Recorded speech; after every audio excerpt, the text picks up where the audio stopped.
Hello Aquarius friends, I'm Annie Botticelli and welcome to my Aquarius October 2023 Astrology Horoscope Forecast. This is for you if Aquarius is your sun sign, your moon sign, your rising sign, or any other Aquarius placement you're listening for.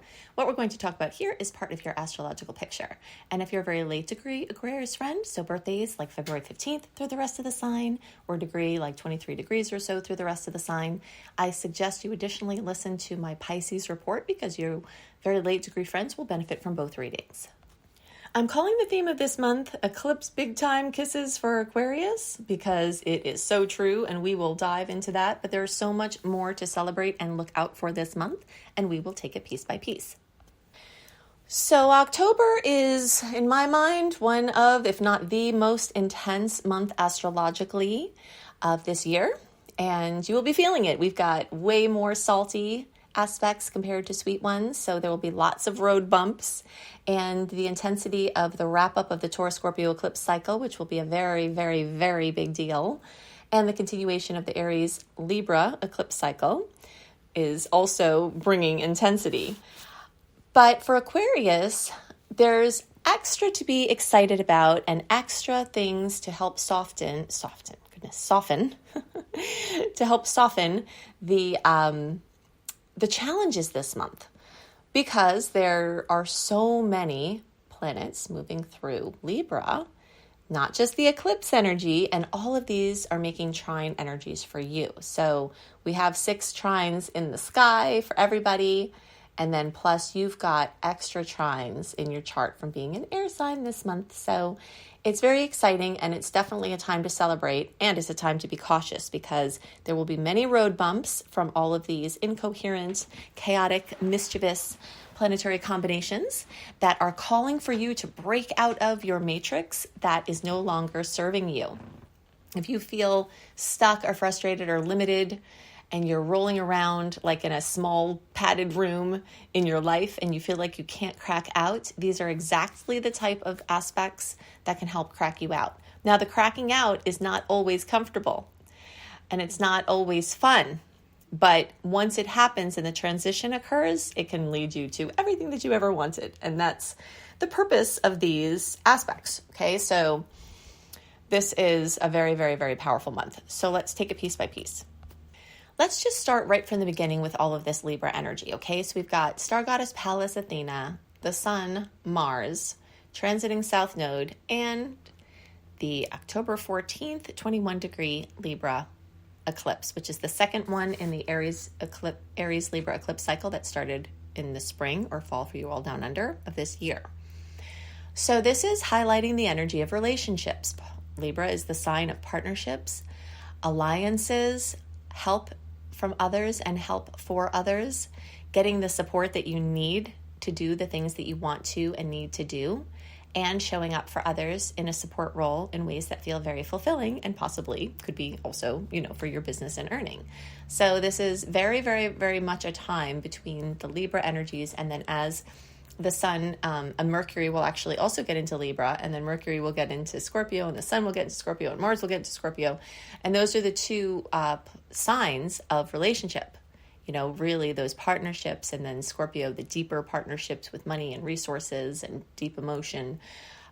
So this is definitely a time to dive deep and to go to wonderful depths with relationships. And this series of trines that we have, especially these water trines, can bring really sweet connections and spiritual insights. So it's a very powerful month for receiving powerful healing and information from the ethereal or your subconscious realm, or making discoveries from, deeper sources.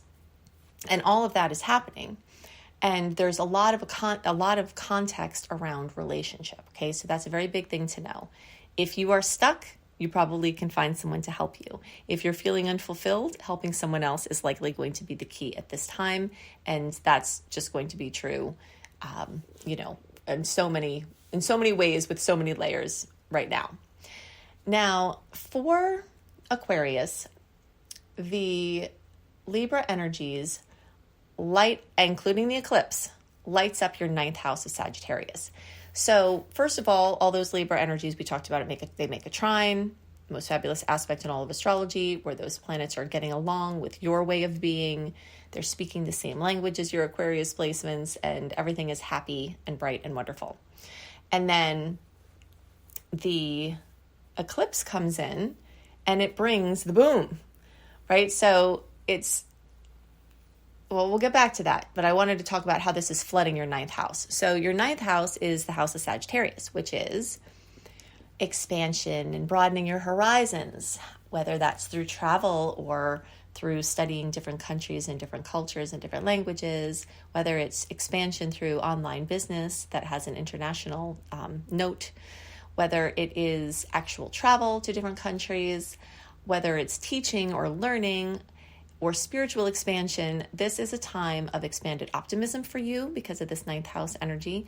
This is a time of solutions, of seeing things in different ways and very refreshing perspectives. And it can be really life-changing. You know, any of these placements really could bring something life-changing, and there are so many, and then especially the eclipse, okay? So every Aquarius will be blessed with this trine energy to your sign. But those of you who are between around 15 degrees and around 26 degrees, so birthdays around February 5th through around February 15th, the closer to February 11th, the more powerful, will be getting the greatest kiss from this eclipse. Now, if you want to understand eclipses more, I've got really great eclipse info. Just go to Annie Botticelli YouTube, my home channel, homepage, go to the playlist, scroll down to find the eclipse playlist, and then look for eclipses in Libra, and that's for everybody. Then look for eclipses in Sagittarius or ninth house, and that's for Aquarius placements. And those will help you to see more of how these energies may manifest for you. And they can be big. You know, this is, like I said, this could be very life-changing. This could be something you've always wanted, just wow, now it's here. This could be something you didn't even know you wanted, and all of a sudden it pops up on the horizon as a dream. This could be, you know, a conclusion to something you've been working on and seeking. So it's a very big deal and very exciting. Then as the planets, the Sun, Mercury, Mars, move into Scorpio, we get a different sort of tone, okay? So the earlier part of the month, the first several weeks is really full of these trines. Then as we get into the Scorpio energy, we start to get into squares for you, okay? Squares are some points of conflict. Nothing to fear here. This is just for your empowerment so that you know as things are coming up, you're not like, what the heck is going on? Things having to do with work, career, your employment, your place out in the world, your relationship with your father or father figures, past, present, future, your relationship as a father figure or parent figure, as a boss, as an authority figure. All of those storylines have a little bit of a challenged point right now. And challenged point, again, doesn't have to be bad. It could mean, hey, you just got a promotion. Now, guess what? You have to do the work and you have to have the learning curve. And that learning curve could be the pressure point. So again, this doesn't have to be a problem. It can be a conflict. Like maybe you have a fight with your boss and you're like, I've got to change my life here. And maybe the eclipse will help you do that, But it could just be that the points of conflict are the work that it takes to birth something. So any of my birthing mamas out there, if you've had a baby, or if you've watched someone have a baby, that's not generally a particularly easy thing to birth a human through the place that happens. It's very, very, very, very intense. It can be very painful. So just imagine this is a time of birth, and with these points of conflict, with the squares, with all the oppositions this month, things that you're birthing, you could have birthing pains or growing pains, but it's so worth it, right? The baby comes out, whether it's figuratively or literally, and it's like, wow, that was tough, but that was totally worth it. So you may be having some of that go on in different areas of your life, but these things with the 10th house that I listed are really up for some ripe transformation. The 6 oppositions that we have this month are going to get everyone really feeling opposed, like either people are working against them, or they're working against someone, or somebody is standing in the way of something they want. The universe is not intending to torture us. The goal of these oppositions is to transcend them. So instead of diametrically opposing something, trying to get on the same team and transcend is the point. So kind of imagine that you're playing, I don't know if they even have seesaws barely anymore at parks, right? But when I was little, we had seesaws at all the parks. And my friends and I would try to put different aged and sized people on the seesaw and see if we could get it to balance out. And that was really cool. It was really fun. Instead of the swinging up and down and back and forth and whatever, it's like, okay, that's the transcendence point, is the balance point. So these oppositions can help you to find that balance point between opposing forces in your life, in your external experience, in your internal experience, and transcend them. So that is, how you can use these energies consciously and not just let them be chop busting.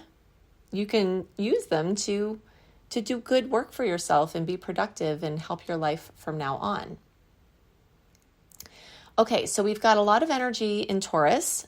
Jupiter is there. It's expanding your home and family sector, housing sector. You could be moving to a bigger house or gaining freedom from downsizing. Jupiter represents freedom and Jupiter represents expansion. But remember, expansion is relative, okay? And it's subjective.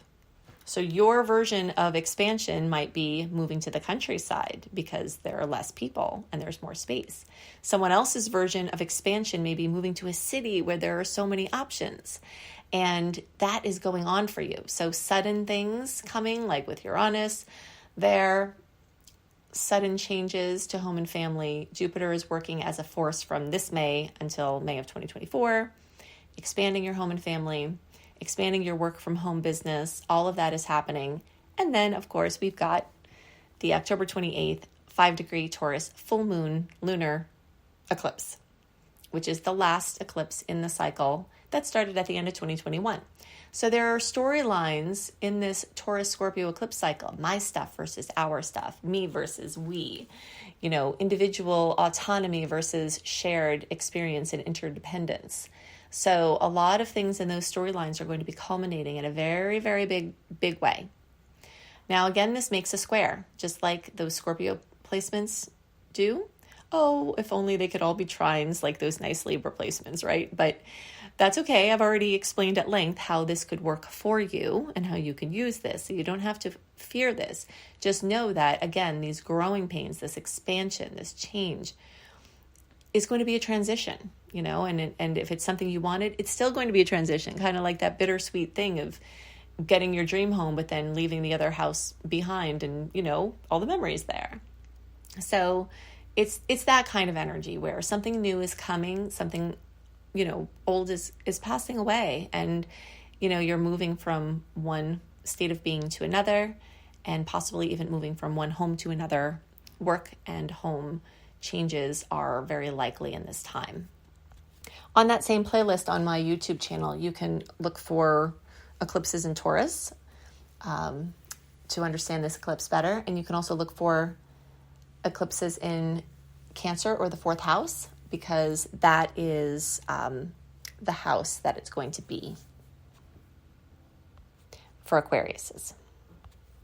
2 action steps to help you make the most of this time. Go to AnnieHelpsYou.com, see all the free offerings I have there, and sign up for my free email newsletter, which gets you my 28-day virtual coaching program for free. This is a mega program. I put a lot into this, and you get it free in my email news list, as well as sweet and salty dates, more details about the aspects that are at play, these oppositions, these trines, understanding them a little better. My monthly write-up, 1 month early, my mini astrology lessons, my links to resources that I and my team have created to help you make the most of what is happening right now in the stars. So you get all of that when you sign up for my free email newsletter at AnnieHelpsYou.com. If you want to learn astrology, go to lumelife.com, Lume life.com. You will love my Astrology Basics and Beyond course to teach you the 6 steps of reading charts and help you understand how to do that. And if you want to take that to the next level, you've already been studying, join my Becoming a Professional Astrologer Mastery Certification Course and you will be wowed. If you think I put a lot into my free offerings, you should see what I put into that, and you will love it. You will have the forum to ask questions. I've found for myself, part of how I've been able to do well with astrology is at the time that I started learning, I had someone to ask. My friend, who was the person who made me do astrology, anytime I had a question, I could ask her. So I didn't get stuck on anything for long. And I find that for my own independent studies and for other people independently studying, astrology, if you don't have someone to ask, you can easily get stuck. But you have access to the forum with that course. So you can see that there. I hope you have a wonderful month, and I'll see you next month. Bye.